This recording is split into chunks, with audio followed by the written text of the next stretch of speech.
এত বেলা হয়ে গেল, এখন এদের আসার নাম নেই। দিনের দিনেই আসতে হবে। কেন একদিন আগে আসতে নেই? ও দিদা এসে গেছি। ওই তো এসছে। এসো বাবা এসো। বাবা ছেলে মেয়েগুলো কিরুগা হয়ে গেছে। ওসব ছাড়ো, তুমি আগে বলো বাবাকে নিমন্ত্রণ করেছো, আমাকে কেন করোনি? আজ তো জামাই ষষ্ঠী, জামাই ষষ্ঠীতে জামাইকে নিমন্ত্রণ করবো না?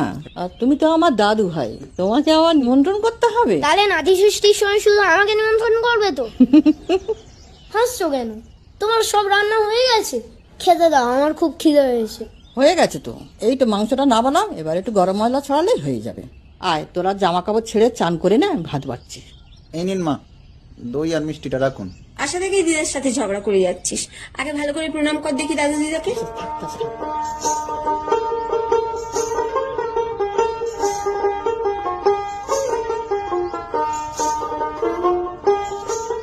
বাবাকে দই চিড়ে ফল এত কিছু দিয়েছো, ওগুলো আমাকে দেবে না? তুই ওগুলো খেলে ভাত খেতে পারবি তো?